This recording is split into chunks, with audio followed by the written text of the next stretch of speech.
찾으신 줄 알고 제가 봉독하겠습니다. 마음으로 우리를 영접하라. 우리는 아무에게도 불의를 행하지 않고 아무에게도 해롭게 하지 않고 아무에게서도 속여 빼앗은 일이 없노라. 내가 이 말을 하는 것은 너희를 정죄하려고 하는 것이 아니라 내가 이전에 말하였거니와 너희가 우리 마음에 있어 함께 죽고 함께 살고자 함이라.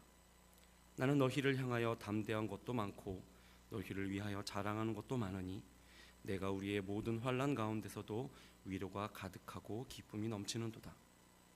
우리가 마게도냐에 이르렀을 때에도 우리 육체가 편하지 못하였고 사방으로 환난을 당하여 밖으로는 다툼이요 안으로는 두려움이었노라.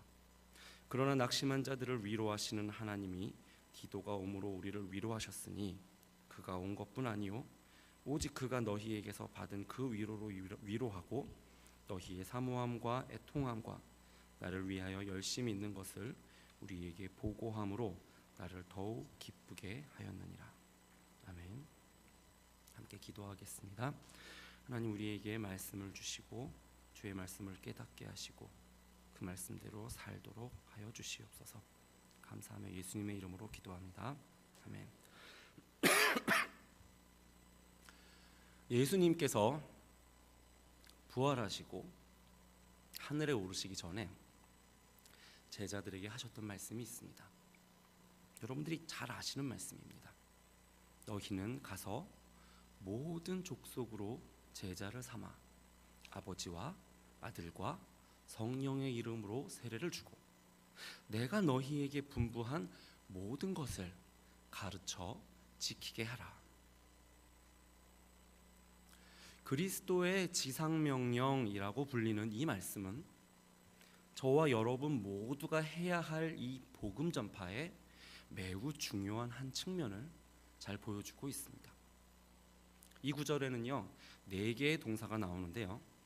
가서, 제자를 삼아, 세례를 주고, 가르치라 라는 이 4개의 동사 중에서 이 두 번째로 나온 제자를 삼다 라는 동사만 주동사고요. 나머지 3개의 동사, 즉 가서, 또 세례를 주고, 가르치라 라는 모든 동사가 분사로 되어 있습니다. 분사로 되어 있다는 것은 다시 말하면 주동사를 수식한다. 또다시 말해서 제자 삼는 일에 따라오는 행동들이라는 겁니다. 결국 그리스도의 제자로서 우리가 해야 할 복음 전파의 가장 기본적인 본질은 다른 이들을 제자 삼는 일입니다. 제자 삼는 일을 위해서 우리가 가는 겁니다. 제자 삼기 위해서 복음도 전하고 세례도 준다는 겁니다. 그리고 또 그 제자 삼기 위해서 가르치기도 한다는 겁니다. 그리스도를 따르는 제자가 또 다른 그리스도의 제자를 낳는 것이 바로 복음의 구조입니다. 제자 삼는 일이 바로 이 명령의 핵심과도 같다는 말입니다. 예수님의 사역을 한번 생각해 보십시오.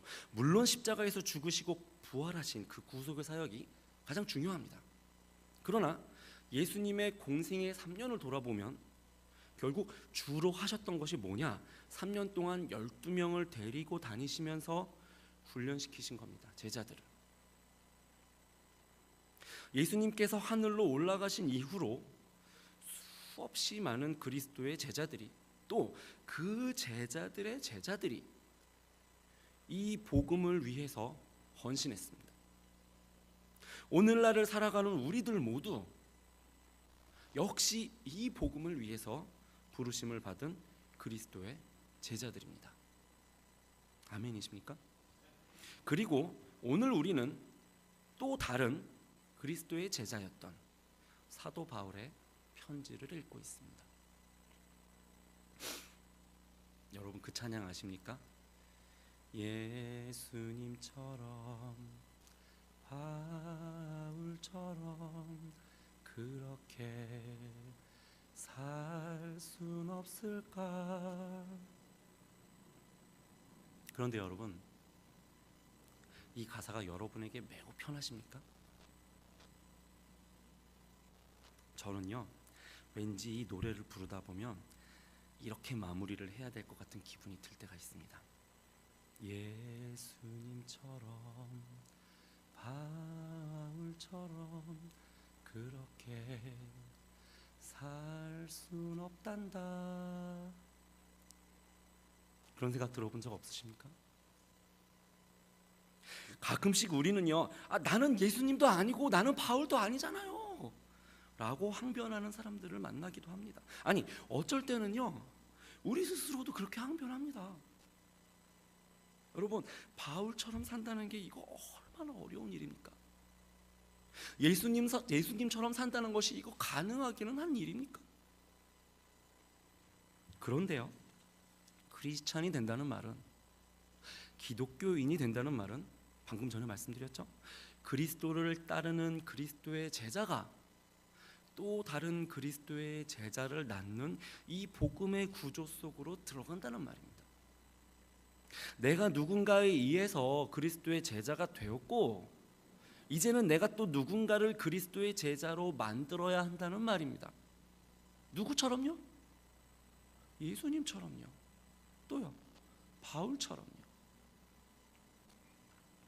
오늘 이 시간에 우리는 참된 그리스도인으로 살아간다는 것이 어떠한 것인지, 다른 말로는 그리스도의 제자가 또 다른 그리스도의 제자를 낳는 이 복음의 구조 속으로 들어가는 것이 어떠한 것인지를 이 사도 바울의 고백을 통해서 함께 살펴볼 것입니다.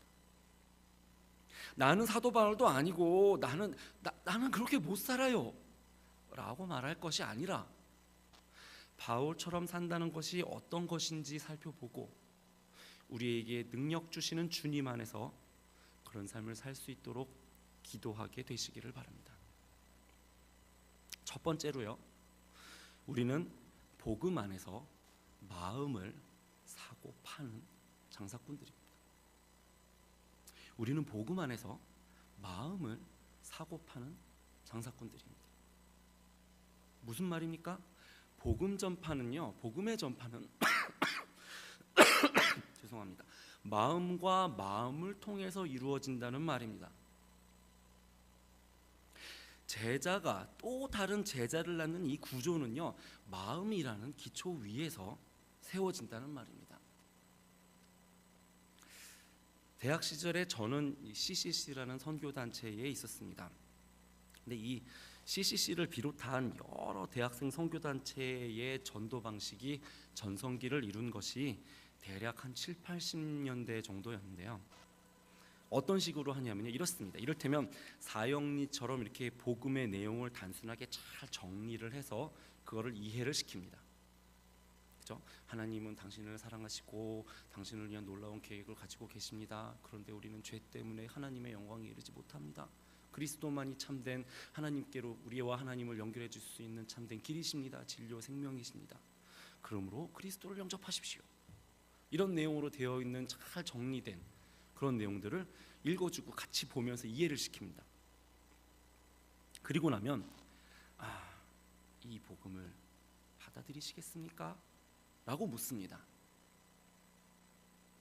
그러면요, 이 복음을 이해한 그 사람은 이것을 믿을 것인가 말 것인가를 선택하고 그 선택의 여부에 따라서 이제 영접 기도를 합니다.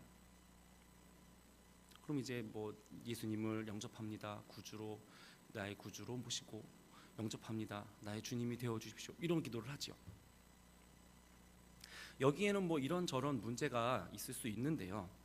이를테면 지적인 동의와 선택이 강조되다 보니까요, 이 마음의 작용이 상대적으로 덜 중요하게 다뤄집니다. 그래서요, 이렇게 하는 전도 방식에는 이 회심과 회개가 끼어들 여지가 상당히 그 여지가 굉장히 좁습니다. 사형리에서는 모든 사람이 죄인임을 밝히고 있는데 전도 대상자가 그걸 머리로 이해하는 것은 어렵지가 않지만 이게 스스로 죄인임을 마음으로 인정하는 것은 또 다른 문제라는 겁니다.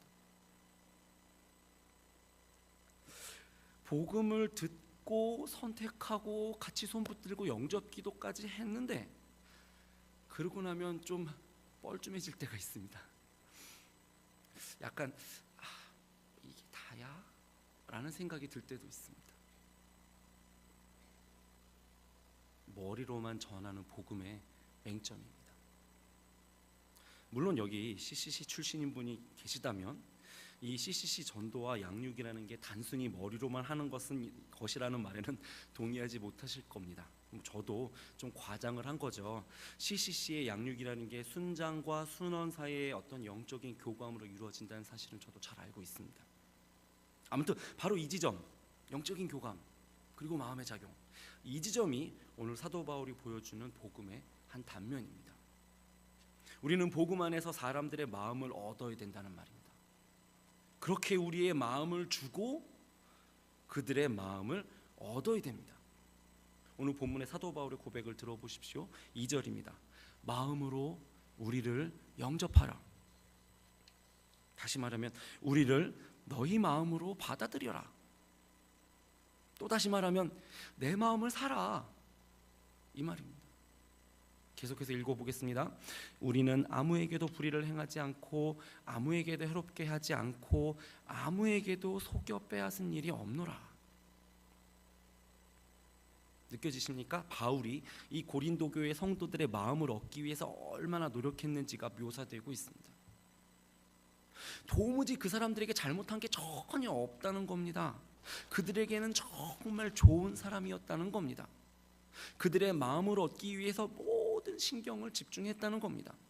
3절을 계속해서 보십시오. 내가 이 말을 하는 것은 너희를 정죄하려고 하는 것이 아니라 내가 이전에 말하였거니와 너희가 우리 마음에 있어. 뭡니까? 내 안에 너 있다, 이겁니다. 옛날 드라마 대사 같죠? 상당히 노골적인 사랑 고백입니다. 내 안에 너 있다. 이게 우리에게 있어야 합니다. 자, 사형리를 함께 읽었습니다. 이해가 되십니까? 그럼 이제 영접하시겠습니까? 이렇게 묻는 것만으로는 뭔가 부족합니다. 그리스도의 제자가 다른 제자를 낳는 방식은요, 이겁니다. 내 안에 너 있다. 마치 주님께서 자기를 버리고 도망가던 그 제자들을 그렇게 한없이 사랑하신 것처럼 하나님께서 끊임없이 배반하는 그 이스라엘 백성들을 향해 돌아오라 라는 선지자의 메시지를 계속해서 주셨던 것처럼, 그리고 오늘 본문에 이 사도 바울이 고린도 교인들에게 던지는 이 메시지처럼 내 안에 너 있다 라고 고백하는 것이 영혼들을 나의 마음에 두고 그들의 마음을 사기 위해서 몸부림치는 것이, 이것이 바로 복음 전파의 한 모습이라는 것입니다. 점잖은 것도 좋고 지적인 것도 좋습니다. 그러나 여러분, 무엇보다 우리는 마음을 사고 파는 장사꾼들이 됐으면 좋겠습니다. 이것이 복음을 위해 부름받은 우리가 보여줘야 할 하나의 모습입니다. 우리는 복음 안에서 마음을 사고 파는 사람들입니다. 첫 번째는 뭐라 그랬죠? 내 안에 너 있다. 마음을 사라는 겁니다. 이제는 또 뭘 해야 될까요? 제자가 제자를 낳는 이 복음의 구조 속으로 들어가기 위해서 우리는 무엇을 해야 될까요? 둘째는요, 이겁니다. 우리는 복음 안에서 삶과 죽음을 공유해야 합니다. 우리는 이 복음 안에서 우리의 삶과 죽음을 공유해야 합니다. 무슨 말입니까? 복음을 전한다는 것, 그리스도의 제자로서 또 다른 제자를 낳는다는 것이 엄청 매우 심각한 문제라는 겁니다. 복음의 지적인 내용을 전달하는 것만으로는 물론 턱없이 부족하고 이 그들의 마음을 사야 한다고 했는데, 바로 이러한 교감과 교류 또는 이 교제의 한계가 바로 여기에 지어집니다. 어디요? 바로 죽음과 삶의 영역입니다. 삶과 죽음의 문제까지 교감이 이루어진다는 말입니다. 내 안에 너 있으니까 이제는 같이 살고 같이 죽을 사람처럼 되어야 한다는 말입니다. 그리스도의 복음이 전해지면 이제는 복음을 받아들인 사람과 복음을 전한 사람이 하나의 운명 공동체가 될 수밖에 없습니다. 죄로 죽었던 우리가 그리스도로 살게 되었다는 것이 복음의 내용일 텐데, 그러니까 애초에 이 복음은 모든 사람의 삶과 죽음의 문제에 상당히 관심이 많습니다. 그렇죠? 주님께서 우리의 삶과 죽음에 관심이 많으셨으니까 우리를 위해서 죽으신 거 아닙니까? 우리가 죄로 인해서 죽어가는 것을 원치 않으셨기 때문에 주님께서 우리를 대신해서 십자가 지신 거 아닙니까? 그러한 죽음을 통해서 주님께서 우리에게 주신 것이 무엇입니까? 영생, 생명 아닙니까? 우리가 예수님을 영접함으로써 그분의 생명에 참여하게 된다는 것이 우리가 전하는 복음의 핵심 내용이지 않습니까? 결국 이 모든 것이 삶과 죽음의 문제가 된다는 말입니다. 아까 내 안에 너 있다라고 했죠? 우리가 주님의 마음속에 있으니까, 주님께서 우리를 위해 죽으셨고 우리가 주님의 마음속에 있었으니까 이제는 우리가 주님과 함께 살게 된 겁니다. 그리스도의 제자가 또 다른 제자를 낳는 이 구조 속에서, 이 복음의 구조 속에서 우리는 이 그리스도의 죽음과 삶이 다른 이들과 공유될 수 있도록 기도해야 됩니다. 나의 생명을 아끼지 않을 정도로 그들의 마음을 사기 위해서 헌신하고, 그로 인해 이제는 그들과 함께 영원한 삶의 소망을 가지고 서로를 위해서 사는 것이 복음 전파의 또 다른 단면입니다. 오늘 본문의 사도 바울은요, 이걸 굉장히 잘 이해하고 있었습니다. 3절 말씀을 보십시오. 내가 이 말을 하는 것은 너희를 정죄하려고 하는 것이 아니라 내가 이전에 말하였거니와 너희가 우리 마음에 있어 함께 죽고 함께 살게 하고자 함이라. 그거죠. 이제 우리는 죽어도 같이 죽고 살아도 같이 사는 거야. 이제 한 배를 탔다는 겁니다. 배를 함께 타잖아요. 그러면 그 배가 목적지에 도착하기 전까지는 못 내립니다. 아시죠? 날씨가 좋아서 이 배가 잘 도착하면 다행이지만 일기가 나쁘고 거친 파도가 일어나면 배에 타고 있는 모든 사람들이 그냥 바로 하나의 운명을 공유하게 됩니다. 운명 공동체가 된다는 말입니다. 그러므로 그리스도 공동체의 일원이 된다는 것은 매우 심각한 이야기입니다. 나의 삶과 죽음의 문제를 그리스도 앞으로 의탁해야 하기 때문입니다. 우리의 복음 전도에는 이처럼 삶과 죽음을 공유하는 극단의 헌신이 요구됩니다. 남을 위해서 사는 삶을 살아야 하고 남을 위해서 죽기를 각오하는 열심이 우리에게는 필요합니다. 오늘 복음 안에서 이 삶과 죽음을 공유하는 내가 되도록 해달라는 기도가 우리 가운데 일어나기를 바랍니다. 우리는 복음 안에서 삶과 죽음을 공유하는 사람들입니다. 첫째는 뭐라 그랬죠? 복음 안에서 마음을 사는 겁니다. 둘째는 복음 안에서 삶과 죽음을 공유하는 것이었습니다. 첫 번째는요, 우리의 시간과 열정이 엄청 많이 소비되고요. 두 번째는요, 바로 우리의 삶을 담보로 합니다. 이 제자를 만드는 그리스도인으로서 이처럼 에너지와 열정을 소비하면서 드는 이 피로감은 어떻게 해결합니까? 예수님처럼 바울처럼 사는 것이 정말 어려운데 어떻게 도대체 그런 삶이 사라질까요? 여러분, 세 번째로 이것을 기억하시기를 바랍니다. 우리는요, 어려움 속에서도 복음으로 위로를 얻습니다. 다시 말씀드립니다. 우리는 어려움 속에서도요, 복음으로 위로를 얻습니다. 네, 복음을 위해서 우리의 에너지와 열정을 소비하는 것으로도 우리는 엄청 피곤해집니다. 삶과 죽음을 공유하는 이 심각한 헌신 앞에서 우리는요, 위축되지 않을 수가 없습니다. 그래서 제가 아까 노래도 불러드렸잖아요. 예수님처럼 바울처럼 그렇게 살 수 없단다. 복음을 위해서 헌신하고 살아간다는 것은요, 제가 대학 때 제 친구 절친이었던 꽈동기를 따라서 CCC 동아리방에 그냥 처음으로 불쑥 그냥 들어갔던 것처럼 그렇게 손쉬운 게 아닙니다. 매우 피곤하고 매우 부담스럽고 경우에 따라서는 매우 위험하기까지도 합니다. 그런데 이러한 삶이 사라지는 이유는요, 복음을 위하여 부르심을 받은 우리는 결국 그 복음으로 인해서 위로를 얻기 때문입니다. 피곤하고 부담스럽고 어려운 데다가 위험하기까지 한 복음이지만 이 복음이 우리의 궁극적인 위로가 됨을 또한 믿으시기 바랍니다. 복음을 받아들이고 그리스도를 구주로 영접하고 삶과 죽음의 운명 공동체에 들어온 우리는요, 이제 복음의 열매를 통해서 하늘로부터 오는 위로를 얻을 것입니다. 저는 죄송합니다. 저는 비교적 어린 나이에 경배와 찬양에서 훈련을 받았다는 이유 하나만으로 제가 다니던 교회의 찬양팀에서 훈련 담당자가 됐습니다.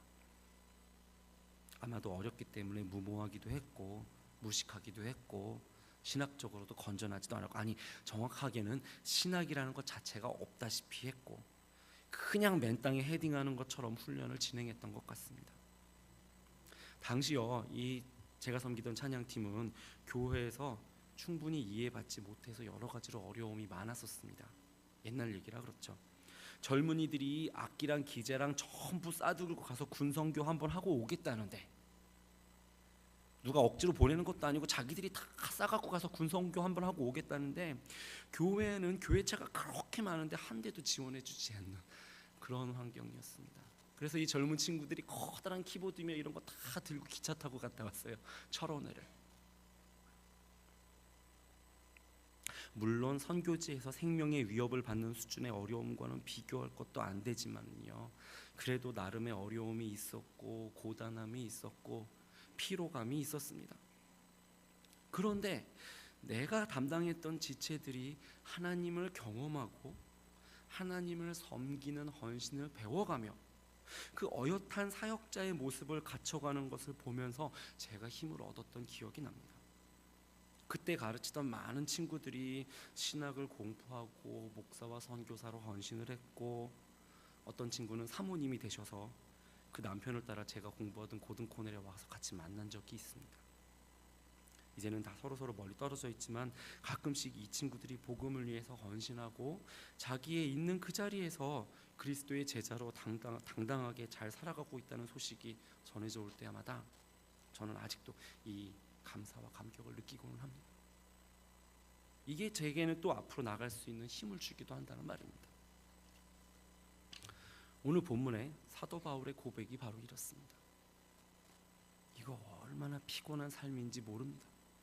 예수 그리스도를 전하는 삶이라는 것이요, 사람들의 이해를 쉽게 얻을 수 있는 일이 아니었습니다. 복음과는 너무나 달랐던 이 로마의 문화 속에서 참되신 하나님과 또 우리를 위해 죽으신 그리스도의 복음이라는 게 납득하기 어렵기만 한 게 아니라 많은 박해의 위험에 항상 노출돼 있었습니다. 게다가 자신의 동족인 유대인들이 바로 그리스도 복음의 가장 강력한 적들이었으니까요. 얼마나 외롭고 얼마나 힘이 들었겠습니까? 5절을 보십시오. 우리가 마게도니아에 이르렀을 때에도 우리 육체가 편하지 못하였고 사방으로 환난을 당하여 밖으로는 다툼이요 안으로는 두려움이었노라. 그런데 사도 바울이 무엇으로 힘을 얻습니까? 디도를 통해서 바울에게 전해진 소식은요, 고린도 교회가 그리스도 안에서 성숙하고 있다는 것이었습니다. 7절 말씀을 보십시오.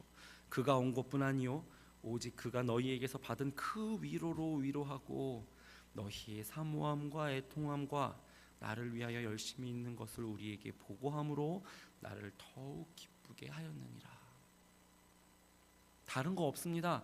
내 마음에 담아두고 그렇게 삶과 죽음을 나누기 원하는 이 사랑하는 사람들이 그 믿음의 진보를 보이며 어엿한 그리스도의 제자로서 살아가고 있음이 바울에게는 말로 다 할 수 없는 위로이며 다시 복음을 들고 고난을 당할 수 있는 원동력이라는 말입니다. 지금 나의 삶은 더할 나위 없이 고단하고 외롭고 두렵지만 그리스도의 지상명령이 나의 손과 발을 통해서 이루어지고 있다는 사실이 바로 사도 바울로 하여금 예수님처럼 또 바울처럼 살 수 있게 됐다는 겁니다. 여러분, 오늘 이 시간에 우리는 복음을 위해서 살고 복음을 위해서 죽고 복음으로 위로와 새 힘을 얻는 사람들이 되었으면 좋겠습니다. 우리는 여전히 예수님도 아니고요, 우리는 여전히 바울도 아니지만 예수님처럼 바울처럼 그렇게 살 수 있도록 이 하늘로부터 오는 위로가 항상 우리를 충만하게 감싸기를 기도했으면 좋겠습니다. 기억하십시오. 우리는 어떠한 어려움 속에서도 복음으로만 위로를 얻습니다. 우리는 복음을 위하여 그리스도의 제자로 부르심을 받았습니다. 그래서 우리는 복음 안에서 마음을 사고 파는 사람들이며 복음 안에서 우리의 삶과 죽음을 공유하는 사람들이며 그리고 우리는 복음 안에서 위로를 받는 사람들입니다. 더 이상 우리의 노래는 예수님처럼 바울처럼 그렇게 살 수 없단다가 아니기를 소원합니다. 하늘로부터 오는 위로를 힘입어서 복음을 위하여 우리의 삶을 헌신하고 영혼들을 향한 충만한 사랑을 나누는 그러한 우리가 되기를 주님의 이름으로 기도합니다. 함께 기도하겠습니다. 살아계신 아버지 하나님, 복음을 위하여 우리의 마음을 사고 파는, 또한 삶과 죽음을 공유하는, 그리고 하늘로부터 오는 위로를 얻으며 복음으로만 위로를 누리며 주님을 소망으로 삼고 사는 우리 귀한 믿음의 식구들 될 수 있도록 함께하여 주시옵소서. 감사드리고 예수 그리스도의 이름으로 기도합니다. 아멘. 찬송가 505장, 통일 찬송가로 268장, 찬송가 505장, 통일 찬송가로 268장을 함께 찬송하시겠습니다.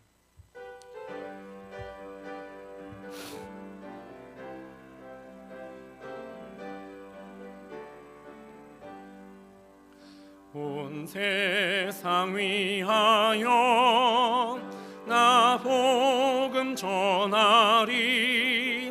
만 백성 모두 나와서 주 말씀 들으라.